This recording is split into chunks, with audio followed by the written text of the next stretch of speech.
అసలు ఇజ్రాయెల్‌కి, ఇరాన్‌కి మధ్య గొడవలేంటి? ఎందుకు ఇరాన్ ఇజ్రాయెల్ మీద 300 డ్రోన్లతో దాడి చేసింది? ఇరాన్ చేసిన ఈ దాడిని ఇజ్రాయెల్ ఏ విధంగా డిఫెండ్ చేసింది? ఈ 2 దేశాల మధ్య గొడవలు ఏ రకంగా రాబోయే రోజుల్లో మారొచ్చు? అంటే మూడో ప్రపంచ యుద్ధం జరిగే ఛాన్స్ ఉందా?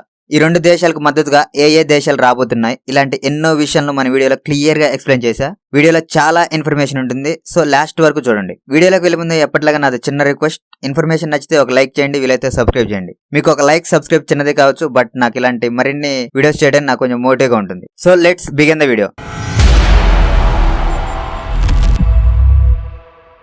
ఇరాన్, ఇజ్రాయెల్ మధ్య నెలకొన్న ఉద్రిక్తతలు పూర్తిగా అర్థం కావాలంటే మనకు కొన్ని విషయాల గురించి తెలియాలి. దానిలో మొదటిది, ఇజ్రాయెల్ ఒక జూయిష్ కంట్రీ, అంటే యూదులు ఎక్కువగా ఉండే దేశం. ఇక మరోవైపు ఇరాన్ ఒక షియా కంట్రీ, అంటే ముస్లింలు ఎక్కువగా ఉండే దేశం.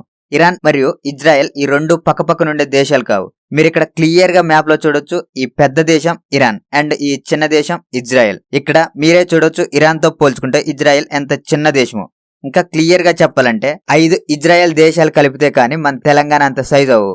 కేవలం మన హైదరాబాద్ జనాభానే 1,10,00,000 మంది. కానీ ఇజ్రాయెల్ దేశం మొత్తం జనాభా కేవలం 92 లక్షల మంది. అంటే ఇప్పుడు అర్థం చేసుకోవచ్చు ఇజ్రాయెల్ ఎంత చిన్న దేశమో. అలానే తక్కువ అంచనా అస్సలు వేయకండి, ఎందుకో మీకే తెలుస్తుంది. ఇక ఇరాన్ ఈస్ట్ ఆసియాలో, ఇజ్రాయెల్ మిడిల్ ఈస్ట్ లో చాలా ప్రభావవంతమైన దేశాలు. ఇరాన్ దేశం క్రూడ్ ఆయిల్ మీద ఆధారపడి ప్రపంచవ్యాప్తంగా అనేక దేశాలతో వ్యాపారం చేస్తూ ఆధిపత్యాన్ని ప్రదర్శించే ప్రయత్నం చేస్తూ ఉంటుంది. ఈ క్రూడ్ ఆయిల్ నిక్షేపాలు ఇరాన్ లో పుష్కలంగా ఉండటం వల్ల మిడిల్ ఈస్ట్ దేశాలు ఆర్థికంగా చాలా బలంగా ఎదగటాన్ని గమనించిన అమెరికా మిడిల్ ఈస్ట్ మరియు తూర్పు ఆసియాల పెత్తనాన్ని కళ్ళెం వేయాలని ఆలోచన చేసింది. అయితే మొత్తం మిడిల్ ఈస్ట్ లో అత్యధిక దేశాలు ముస్లిం దేశాలు. ఈ ముస్లిం దేశాల మధ్య యూదుల దేశమైన ఇజ్రాయెల్ అమెరికాకు అనుకూలంగా అనిపించింది. దాంతో అమెరికా మొదటి నుండి ఇజ్రాయెల్ కు అన్ని విధాలుగా అండగా ఉంటూ వస్తుంది. ఇజ్రాయెల్ తమ చెప్పు చేతల్లో ఉండే మిడిల్ ఈస్ట్ లో ఉన్న దేశాలకు సవాలుగా విసరొచ్చు అనేది అమెరికా ఆలోచన. దానికి తగ్గట్టుగానే ఇజ్రాయెల్ కూడా అమెరికా ఇస్తున్న తోడ్పాటును బలంగా యూజ్ చేసుకుని ఇజ్రాయెల్ అభివృద్ధి చెందింది. ప్రస్తుతం ఇజ్రాయెల్ ప్రపంచంలో అత్యంత శక్తివంతమైన దేశంలో ఒకటిగా మారింది. ఇజ్రాయెల్ సైనిక బలం, ఆయుధాల ముందు ఇజ్రాయెల్ చుట్టూ ఉన్న ఏ ముస్లిం దేశం కూడా సరిపోదు. అంతలా మిడిల్ ఈస్ట్ లో ఇజ్రాయెల్ తన ఆధిపత్యాన్ని కొనసాగిస్తూ వస్తుంది. అయితే మిడిల్ ఈస్ట్ లో ఒంటరిగా ఉన్న యూదుల దేశం అయిన ఇజ్రాయెల్ ప్రాబల్యాన్ని చుట్టూ ఉన్న ముస్లిం దేశాలు ఎన్నో ఏళ్లుగా వ్యతిరేకిస్తూ వస్తున్నాయి. దాంతోపాటు ఇజ్రాయెల్ స్వయంగా పాలస్తీనాలో ఆక్రమణలు చేస్తూ వస్తుంది. దాంతో పాలస్తీనా ముస్లిం భూభాగం కావడంతో సహజంగానే ముస్లిం దేశాల్లో ఇజ్రాయెల్ పట్ల ఆగ్రహం ఏర్పడింది. అది కాక అసలు ఇజ్రాయెల్ మొత్తం ముస్లిం దేశం అయిన పాలస్తీనాను ఆక్రమించి నిర్మించిన దేశం అనే అభిప్రాయం కూడా చాలా ముస్లిం దేశాల్లో ఉంది. ఇక ఇజ్రాయెల్లో ఉన్న అలెక్సో మసీద్ వివాదం కూడా ముస్లిం దేశాలకు ఇజ్రాయెల్ పట్ల ఆగ్రహానికి మరో కారణం. ఇలా ఇజ్రాయెల్ చుట్టూ ఉన్న ముస్లిం దేశాలతో ఇజ్రాయెల్కు ఎప్పటి నుంచో వివాదాలు నడుస్తూనే ఉన్నాయి. దాంతో ఇజ్రాయెల్తో సరిహద్దు పంచుకునే పాలస్తీనా, లెబనా, జోర్దాన్, సిరియా, ఈజిప్ట్ వంటి దేశాలన్నింటితో ఇజ్రాయెల్కు సరైన సంబంధాలు లేవు. కానీ ఇజ్రాయెల్ మాత్రం అమెరికా అండతో మిడిల్ ఈస్ట్ లో ఒక గొప్ప శక్తిగా ఎంతటి దేశాన్నైనా సవాల్ చేసే స్థాయికి ఎదిగింది. ఇక ఇరాన్ ని ఆర్థికంగా నిలవరించడానికి అమెరికా ఎప్పటి నుంచో ప్రయత్నం చేస్తూ వస్తుంది. ఇరాన్ రాజకీయాల్లో అమెరికా జోక్యం వల్ల 1953లో ఆ దేశ ప్రధాని మహమ్మద్ ముసాదాని గద్దె దింపాల్సిన పరిస్థితి కూడా వచ్చింది. అంతలా అమెరికా ఇరాన్ రాజకీయాల్లో తలదూర్చి అక్కడ క్రూడ్ ఆయిల్ ని కొల్లగొట్టాలని చూసింది. కానీ ఇరాన్ లో మాత్రం తర్వాత జరిగిన పరిణామాల వల్ల అమెరికా అనుకున్న దాన్ని సాధించలేకపోయింది. ఇక 1979లో ఇరాన్ విప్లవం నుంచి ఇరాన్ అమెరికా సంబంధాలు పూర్తిగా దెబ్బతిన్నాయి. ఇరాన్ ప్రజల్లో కూడా అమెరికా పట్ల తీవ్ర వ్యతిరేకత మొదలైంది. దాంతో ఇరాన్ లోని రాజకీయ పార్టీలు అన్ని చాలా కాలం పాటు అమెరికాకి వ్యతిరేకంగా మారాయి. ఇరాన్ మరియు ఇజ్రాయెల్ రెండు పూర్తిగా భిన్నమైన దేశాలు. ఇరాన్ ఇజ్రాయెల్ కన్నా 75 రెట్లు ఎక్కువ వైశాల్యం కలిగి ఉంటుంది. కానీ ఇజ్రాయెల్ అంత చిన్న దేశం అయినప్పటికీ చుట్టుపక్కల ఉన్న దేశాలపై ఆధిపత్యాన్ని కొనసాగించడానికి ఎప్పుడూ వెనకాడదు. అయితే ఇక ఇరాన్ కు సంబంధించి మనకు ఒక విషయం తెలియాలి. 1980 నుంచి 1985 వరకు ఇరాన్ కి ఇరాక్ కి మధ్య సుదీర్ఘమైన యుద్ధం జరిగింది. ఆ యుద్ధం వల్ల రెండు దేశాలు భారీగా నష్టపోయాయి.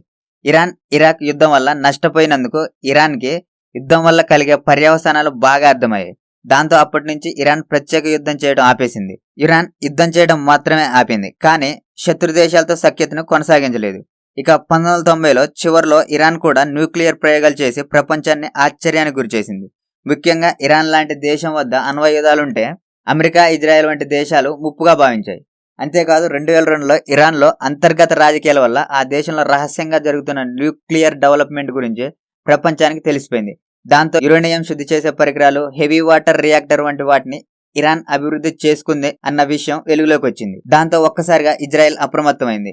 అయితే ఇరాన్ ఎన్నో ఏళ్ల నుంచి అమెరికా, ఇజ్రాయెల్, సౌదీ అరేబియా లాంటి దేశాలతో శత్రుత్వం పెంచుకుంది. కానీ ఇరాన్ ఈ దేశాలతో యుద్ధం చేయడానికి మాత్రం ఎప్పుడూ సాహసం చేయలేదు. కానీ ఇరాన్ శత్రు దేశాలు నిలవరించడానికి ఒక కొత్త తరహా ఆలోచనని ఆచరణలో పెట్టింది. అదే ప్రాక్సీ వార్. ప్రాక్సీ వార్ అంటే పరోక్ష యుద్ధం. ఇరాన్ ప్రత్యక్షంగా యుద్ధం చేయకుండా శత్రు దేశాలు ఉన్న పరిస్థితులను గమనించి వాటికి తగ్గట్టుగా ఆ దేశాలకు వ్యతిరేకంగా సమూహాలను తయారు చేయడం, లేదా శత్రు దేశాలను దెబ్బతీయాలనుకునే వారికి ఆర్థిక మద్దతు, ఆయుధాలు సమకూర్చడం వంటివి చేస్తుంది. ఇంకా లోతుగా అర్థం కావాలంటే ఇజ్రాయెల్ పాలస్తీనాలో చేస్తున్న ఆక్రమణలకు వ్యతిరేకంగా హమాస్ అనే ఉగ్రవాద గ్రూప్ ఏర్పాటైంది. హమాస్ ఇజ్రాయెల్ కు వ్యతిరేకంగా పోరాటం చేసింది. ఇజ్రాయెల్ ఇరాన్ కూడా శత్రువు కాబట్టి ఇరాన్ హమాస్ ఉగ్రవాద గ్రూప్ కి ఆర్థికంగా, నైతికంగా ప్రోత్సాహం ఇస్తూ వారికి కావాల్సిన డబ్బు, ఆయుధాలని ఇరాన్ అందిస్తుంది. ఇలా ఇరాన్ తెలివిగా ఇజ్రాయెల్ పైకి దాడికి దిగే శత్రువులకు డబ్బు, ఆయుధాలు లాంటి సాయం చేస్తూ తన ప్రతీకారాన్ని పరోక్షంగా తీర్చుకుంటూ వచ్చేది. ఇలా ఇరాన్ చేస్తున్న ప్రాక్సీ వార్ అనేది ఇరాన్ ని చాలా దేశాలకు శత్రువుగా మార్చింది. Saudi Arabia, Israel, America, UK, NATO లాంటి దేశాలు ఇరాన్ ఈ వ్యవహారాన్ని వ్యతిరేకిస్తున్నాయి. అయితే అదే సమయంలో ఇరాన్ అమెరికాకి వ్యతిరేకంగా ఉండే రష్యా, చైనా లాంటి దేశాలతో సత్సంబంధాలు పెట్టుకుంది. ఇక చైనా, రష్యా సహకారం ఉండటం వల్ల ఇరాన్ కూడా మిడిల్ ఈస్ట్ లో తన ఆధిపత్యాన్ని చెలాయించే ప్రయత్నం మొదలుపెట్టింది. ముందుగా ఇజ్రాయెల్ దూకుడు తగ్గించాలని భావించి ఇజ్రాయెల్ పక్కనే ఉన్న పాలస్తీనాలో హమాస్ ఉగ్రవాదుల్ని, అలాగే లెబనాలో హెజ్బుల్లా ఉగ్రవాదుల్ని పెంచి పోషించింది. 2023 అక్టోబర్ 7న హమాస్ ఒక్కసారిగా ఇజ్రాయెల్ మీద జల, వాయు, రోడ్డు మార్గాల్లో దాడులు చేసి ఇజ్రాయెల్ కు ఒక్కసారిగా షాక్ ఇచ్చిందన్న విషయం అందరికీ తెలుసు.